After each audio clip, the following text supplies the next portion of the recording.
While we let people in, I will just go ahead and give a little bit of background on the conversation. So I can't even remember. I think it was May or June when we started this journey of the exploration through virtual care and just what it's brought to eating disorder treatment and support. And our friends at Equip, it's been incredible to work alongside of you each month. We've done blog posts, we've done social posts, we've got videos, we've just got it all out there. And it's been, I've learned a lot, and I hope that the people that we've shared it with, the people in our community, have also learned a lot on how virtual care can really. I think the one thing that stuck with me is that virtual care makes treatment and support adaptable, flexible. Like it brings a new dimension that maybe the traditional methods had not. So it's been a really cool journey, and we're excited to wrap it all up here in December with just a conversation of reflecting on what we've already shared and looking ahead. So with that, I will go ahead and introduce our panelists, and then we'll jump right into the discussion. So I'm excited to welcome our friends from Equip. We've got Dr. Erin Parks, who is Equip's Chief Clinical Officer and co-founder. We've got Marish DeGener, who's Equip's Director of Peer Mentorship.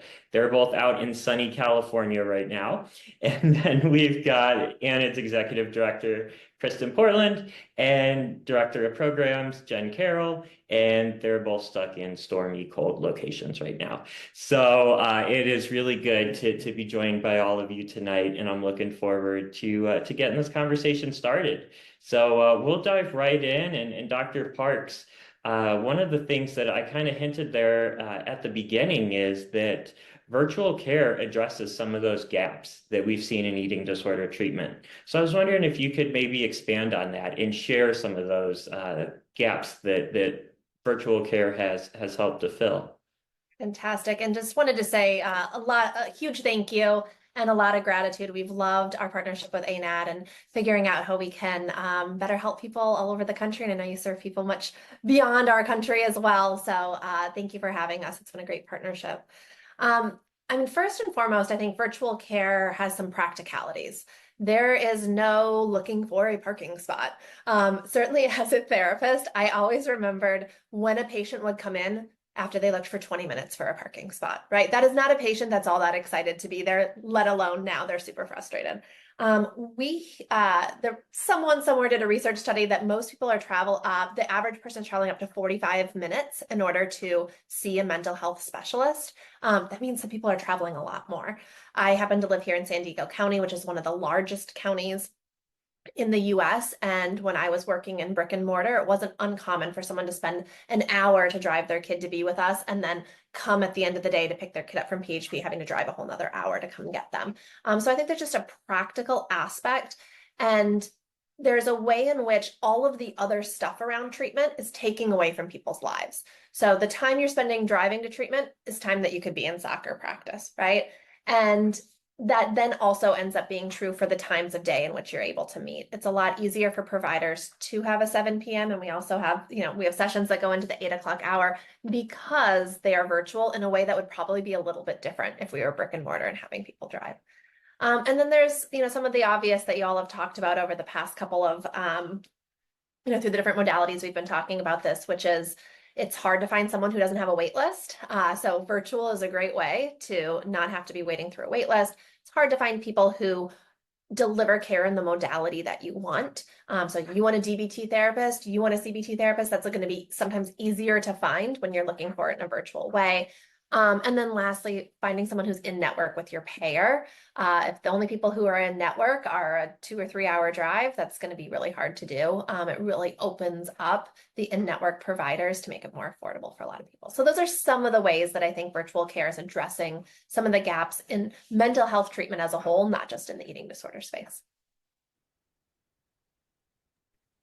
From the community side as well, speaking not just as folks you're providing eating disorder treatment, we provide complementary services. And what we see is that it is easier to make those in ways that feel accessible to people when we can take the location out of the picture.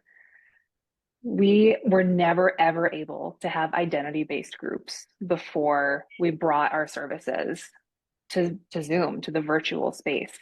Because again, it's so hard to not only to get there physically, but to get people who are in the same place with the same experiences who are willing to show up for each other that way. So that was something that was really, really revolutionary for us. Pre and the pandemic really shifted this for us as an organization, but pre-pandemic, there was one group, one time that I was able to start in San Francisco that was aimed at the LGBTQ community. And I was so excited. But that does nothing for someone in Chicago who was hoping to take advantage of that service.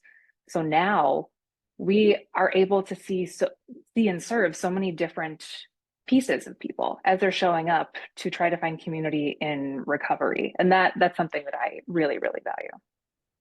I love that you brought this up because it reminds me of a conversation I had with a mom a couple of weeks ago when she's like, "Hey, do you have any other boys in treatment? Like, I'd really love for my son to see that there's like other boys in treatment." I'm like, "Do we have other boys? We have 600 other adolescent boys in treatment right now." And I was thinking about how when I do in-person groups and two boys would show up, and in some ways I was glad that they certainly had each other, but it almost reinforced as though, oh, boys don't have eating disorders. Look, there's only two. What, like just this paltry showing at this group. But virtual, like you can get so many people to come into a room. And I get really excited for, I'm someone who's both chatty and has social anxiety. So I get excited about virtual groups and you're like, I'm going to start by not talking and not turning my camera on. And it's like such an easier entry than like physically showing up in a group. Like what a anxious, intimidating thing to do. And so I agree. I love the identity-based groups and the approachability of them. Yeah, I can speak to that because it's been leading the men's peer support group. I don't think it would be possible if we were running it just right here in Michigan, where I'm at. So it is really good to be able to connect with others. And I also see it too that one of my favorite things about leading the support group is that I will see guys join that first time and they keep those cameras off. They want to just kind of listen in and keep that camera off. And then a couple meetings later, when those cameras come on, it's super cool and it's awesome to watch that process and that growth. And that's something that in person, that's not an option. You can't just hide. You're right there in person. So, speaking of that, it kind of gets us on the next topic, and that's talking about technology and just the new ways that we're able to connect. So, I'll throw this one over to Kristen. How have technology and the new ways that we're able to connect changed the way that organizations like ANID are able to provide peer support or that other organizations are able to provide treatment?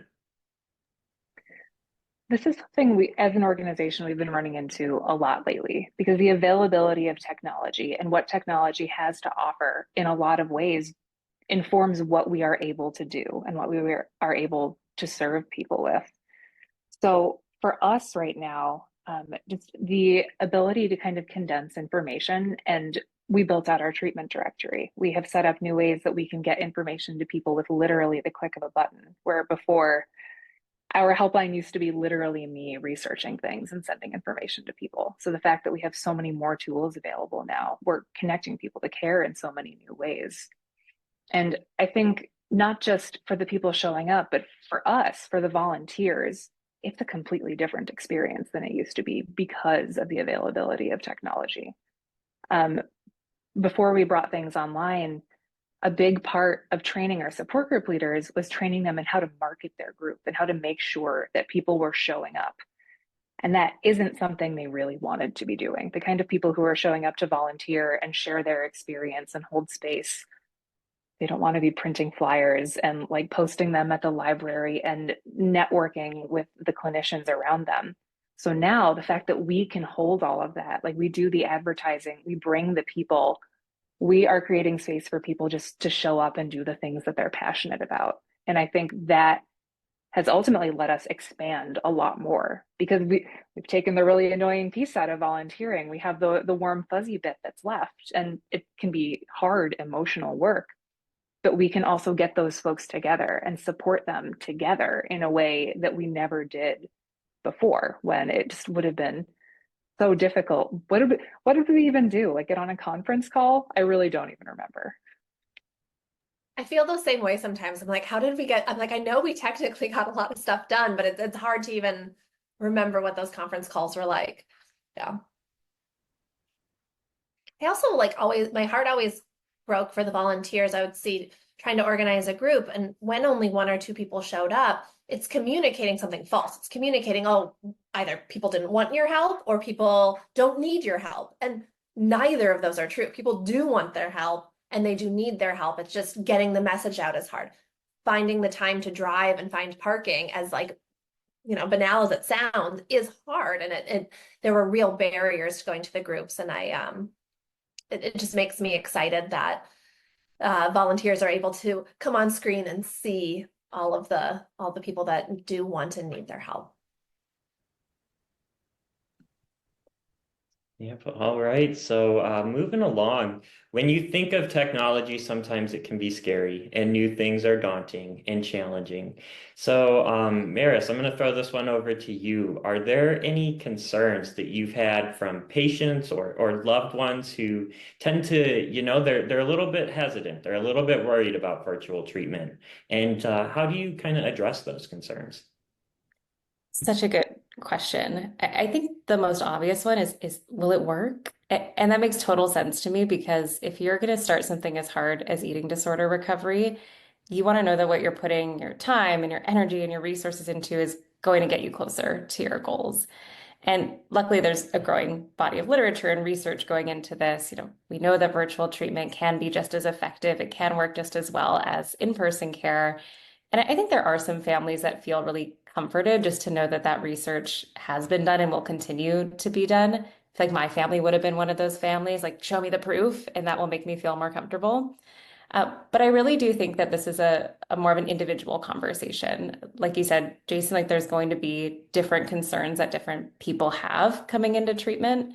And one, I think you alluded to this, Erin, is some people wonder, like, will I feel connected to my provider? Like if I never meet them in person, will I feel like I can open up to them?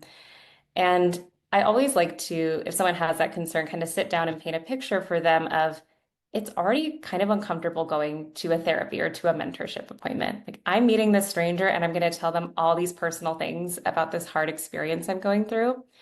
But to imagine that you can do that from the comfort of your own home, on your couch, with your cat in your lap, with a blanket in your lap, I think that really can help that experience feel less intimidating. And I always love to share the really beautiful ways that I've seen, even our mentors build rapport with folks in a unique way because they're in their own space. Like, Erin, tell me about the books on your bookshelf behind you. Or, hey, I love that art behind you, Kristen. Like, tell me more about it. Did you make that? Like, tell me more.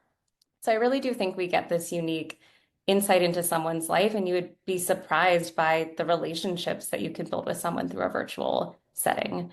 I think to the other concerns we might hear, I think you kind of alluded to this, Jason. Like, what if I'm just not tech savvy? Like, what if I just feel uncomfortable logging into a platform that I don't really know a lot about, or maybe I'm just uncomfortable using a desktop?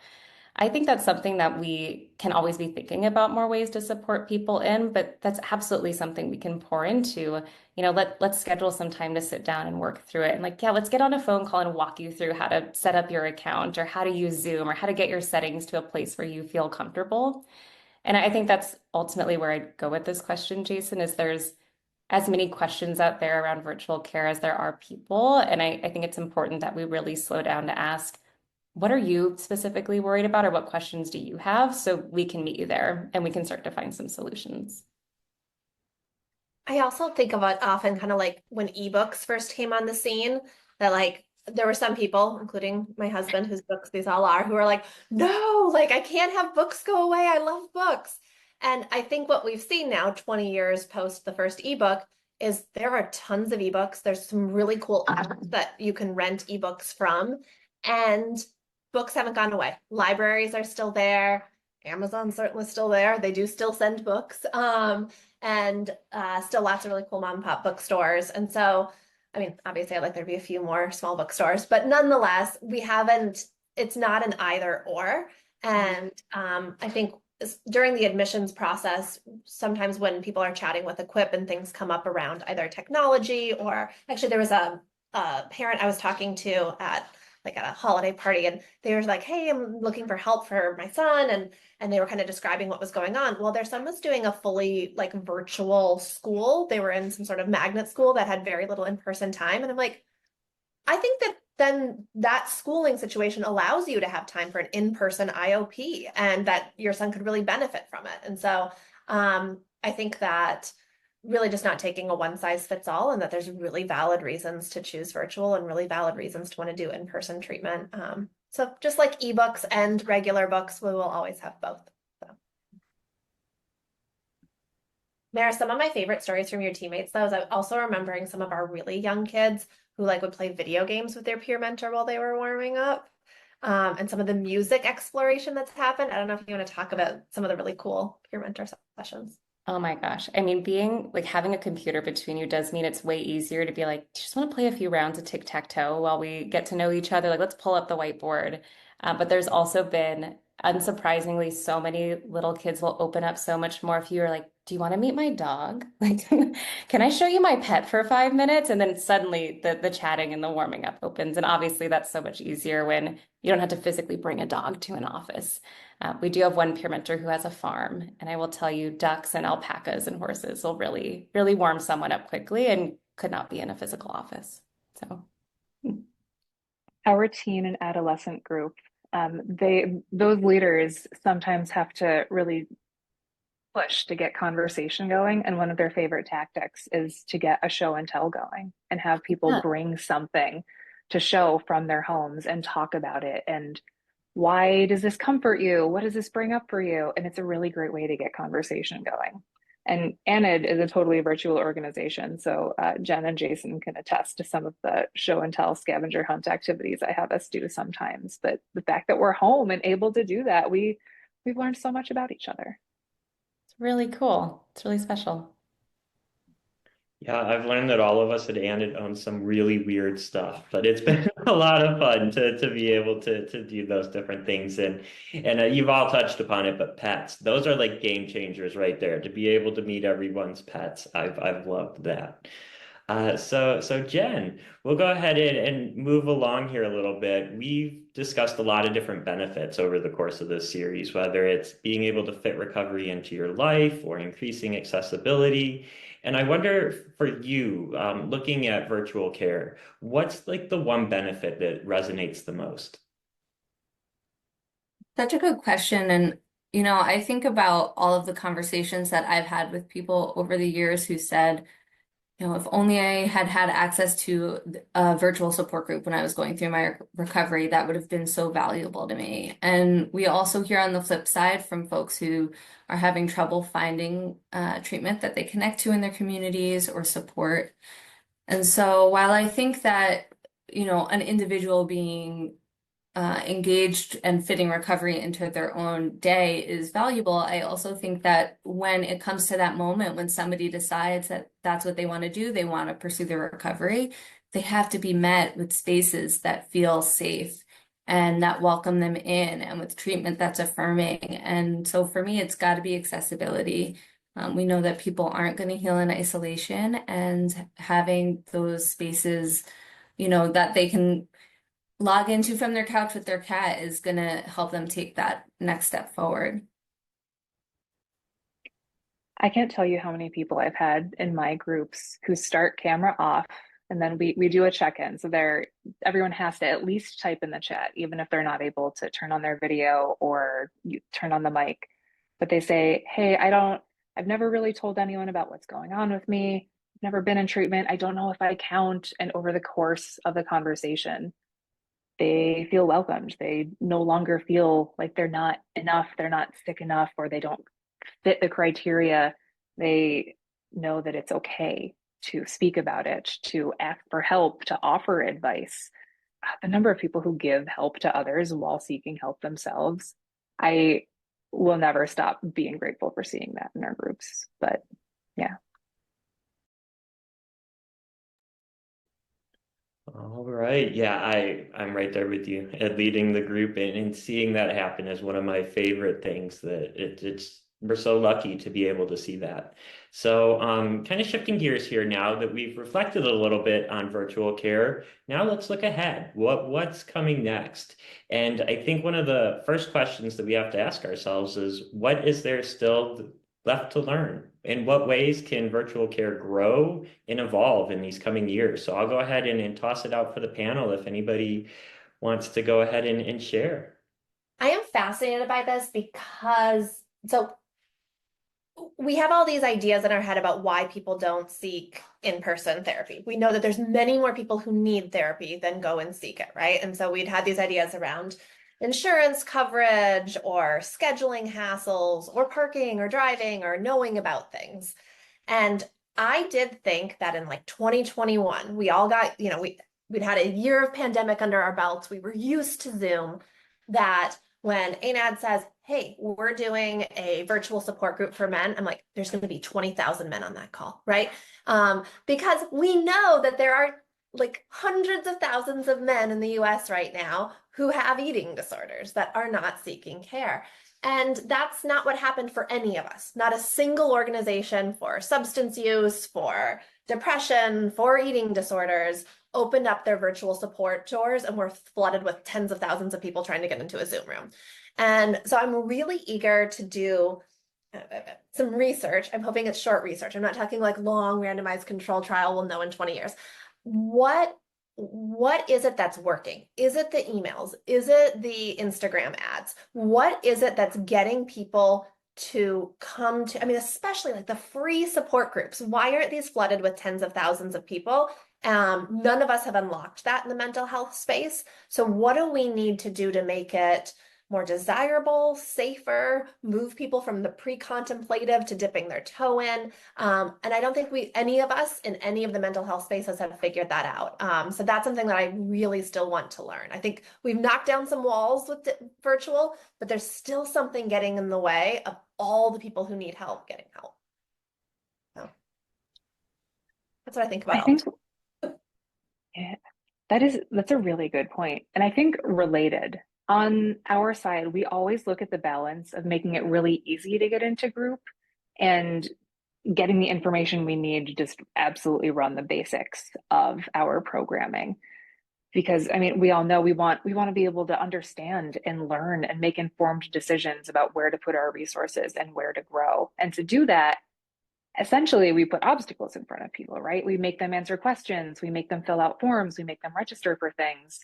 So I would really, really love to see some tools that make this easy, that make it easier to say, hey, you know what? Here's this information.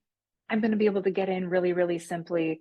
Because for some people, it really is a genuine obstacle to have to fill out a form. If someone with pain might not be able to type in a lot of information every time, someone might just lose interest along the way and click out and not get the help they need otherwise. So that balance is something we think a lot about. And I'm just waiting for the magic tool that solves the problem for us. So that is what I would like to see from virtual care's growth and evolution. I like that. Okay, you know what else I'm thinking about a lot is meal support. So all of us, and hopefully all of our patients, are eating 3 to 6 times a day, right? And it is hard.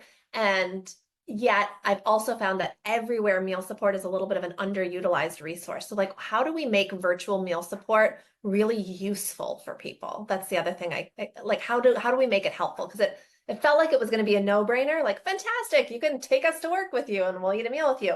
But, when I talk to lots of different treatment centers, lots of different organizations, nonprofits, there's a slower uptick with that. So I'm excited to figure out how to improve the thing that we all have to do every single day that's hard for so many of us and so many of our patients.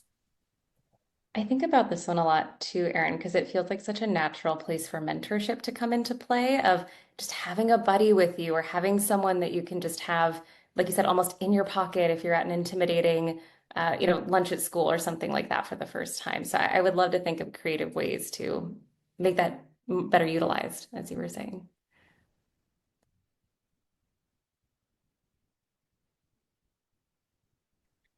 I also want to think about, I think right now people are safe, but we know that just as quickly as the good players in technology happen, so do the bad. And so I'm also thinking a lot about like we can't stand still when it comes to protecting people's safety. And there are so many things about using technology that could make people more vulnerable to cyber attacks, to information that's being collected, to screenshots, things like that. So I'm eager to make sure that we're, there's cyber experts in all sorts of other domains that aren't just healthcare. How do we take the learnings from cyber and finance and cyber and I don't know, whatever AT&T uses to keep our accounts protected? Like, and how do we make sure we keep on top of things to keep it safe and safe and safe and to help lower people's anxiety? Because the anxiety makes sense. I don't think we can open the newspaper without hearing about a cyber attack every, once a month. Our data from Target is gone. Our data from, Change Healthcare is gone. Yep, and I think that all circles back to what Kristen was talking about too, where sometimes we can't get people to complete the forms because people are very protective about the information that they want to share these days, because they see that stuff in the news. And yeah, that's a great point that you bring up. So another question that we've got, and I'll kind of direct this towards Jen and Kristen, but for folks listening right now or who are going to be watching the recording, because we will have this up on the site too, what are some ways that people can get involved right now with virtual care? Well, I'll jump in here, and I'd say that one of the easiest ways to get involved with our organization, if it fits the bill, is to volunteer with us and to step up as an ANED peer support volunteer. We're always, looking for folks who are in recovery and who want to give back. And so if that speaks to you, then you can always get in touch with us or check out our website. And aside from that, people can access our services as well. So we have our helpline, we have our mentorship program, and our free virtual support groups that are open to anyone who thinks that they could benefit. And I think one of the cool things about our program is that we train people. You don't need to know how to lead a support group. You don't need to know anything about what it is to be a mentor. You need to bring your experience and bring some passion and just have some basic interpersonal skills.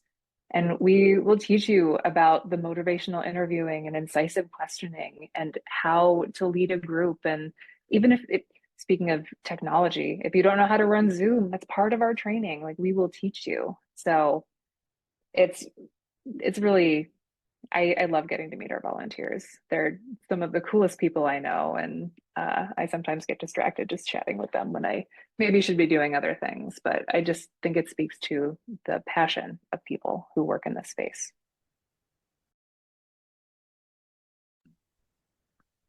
Yeah, and now for my friends over at Equip, in a screen-to-screen landscape, what can we do to make sure that patients still feel that human-to-human connection?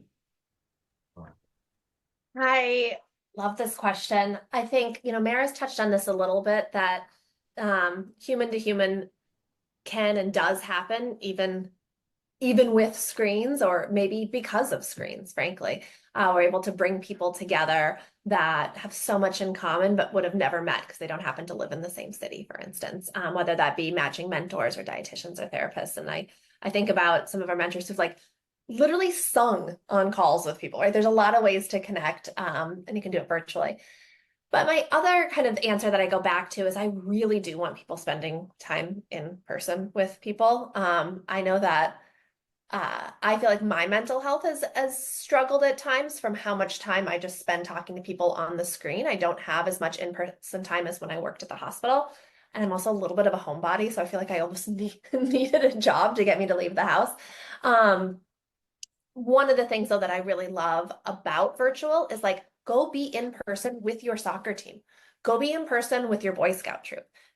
Go be in person at your job. Go be in person at your church. Go be in person at your community where you're creating community. And don't let your treatment, your working on yourself, your identifying as a patient to be taking away from your identity as a father or as a coach or as a soccer player or as a Girl Scout, right? And so We really encourage our families at Equip, our patients at Equip. What are you doing to make real connection? Because as important as it is making the connection with their providers at Equip or other patients at Equip, the long-term connections are going to come from your family and your chosen family, and how are you going out and making those? I absolutely agree, Erin. And my answer to this question was going to be surprise mentorship. I think it can be so helpful here because so often one of the things that I see patients feel so relieved by when they come to mentorship is, oh, we can talk about stuff other than the eating disorder. Like, I can tell you about this thing that's happening at school with my friend. I can talk to you about my hobbies and my interests. I can talk to you about what I'm thinking about for college next year. And I can relate to that in my own lived experience too. Like I remember sitting on my therapist's couch and being like, if you say eating disorder one more time, like I know it's important and it feels like my whole life right now. And that's not all of who I am. So I love what you said in that, Erin, that I think so much of the work we do is helping patients be seen outside of their eating disorder and helping them build that life that ultimately they're going to go back to and continue to develop and pour into, which is so exciting to see. I still remember this patient who yelled at me when I was working in PHP. She's a very smart teenager. And she's like, Erin, you keep saying that you don't want us thinking about our body and food all the time. And yet you make me be here 10 hours a day in groups talking about my body and food. And I'm like, oh my God, you're so right. And I think that virtual brings in this ability to have life and treatment weaving into each other instead of it being so, I don't know, bifurcated or one or the other. Mm. Yeah, and I think that leads perfectly into kind of that last question that I had, and that's how do we balance it? How do we balance virtual care and in-person support? So I don't know if anybody has anything else that you'd like to share or add on to that. I mean, one of the things I absolutely love about your support groups is how much it meets people where they are at and how wonderful it is to be in a support group with people with different stages of recovery. So I know some people access your groups as like a way to tiptoe into maybe I want to do treatment. But additionally, there's people accessing that are like, I'm doing so well, like I'm at work and I'm dating and I have hobbies and all this fun stuff. And I want to stay healthy. And so I want to attend a support group. And your virtual support groups are such an accessible way to do that. And so I feel like on both ends of a treatment journey, you play this important role of having something that weaves into their life and letting life continue instead of stopping for ed treatment. And speaking of weaving into life, literally seeing where people are sometimes is just such a really cool way to see the ways that people are making space for themselves. Like we've had people join groups from their cars. The other day I had to mute someone who accidentally forgot to mute herself because she had to pause to take a work call. I've seen people accidentally turn their cameras on and like they're huddled over their phone on the subway just so they can listen in. And I think that's really beautiful. It's people making space for themselves amidst everything else going on in their lives. And yeah, speaking, Maris, to your point about mentorship and bringing in pieces of yourself that aren't just the eating disorder, that's a requirement of our mentorship programs. That's part of our mentors' goal setting training. And in support groups, I think last week, one of my favorite checkouts, I asked people like share something cool about yourself. It has nothing to do with an eating disorder, with recovery. It asks people to remember, who are you? And I think that is ultimately what we want everyone to remember. I really, really love that. And it's like such a reminder too that the closer you are to something, sometimes the harder it is to see. Like I joke that it's easier for me to clean out my sister's closet than to clean out my own closet, right? You just gotta like swap on cleaning day. And talking about getting to see people's backgrounds, it's been really wonderful saying, hey, can you take me to your pantry? Can you take me to your fridge? And then you can kind of point out things like, I guess I did not realize that I have no like easy grab and go carbs in my pantry, right? Like that's I think there's something about getting to see the practicality as well and see things that are hard to see when you live with them every day.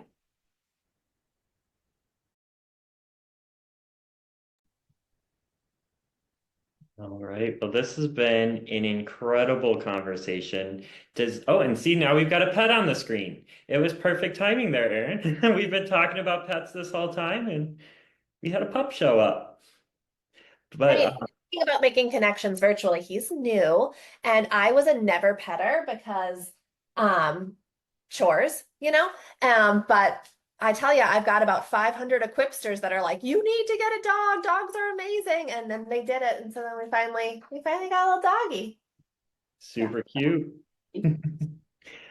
All right. Well, it's been a pleasure to chat with all of you tonight. And I appreciate everyone who took some time out of your schedule to join us, or if you're watching the recording, definitely again, explore the virtual age page that we've got at ANIT.org. There's a lot of really, really insightful and important information on there. And like I said, there's blog posts, videos, and whatnot. So I look forward, just because this series is wrapping up does not mean this conversation is wrapping up. So I look forward to keeping this going. And again, I want to thank everybody for joining us. I want to thank the panelists for your insight tonight. And I hope everyone has a wonderful rest of your day.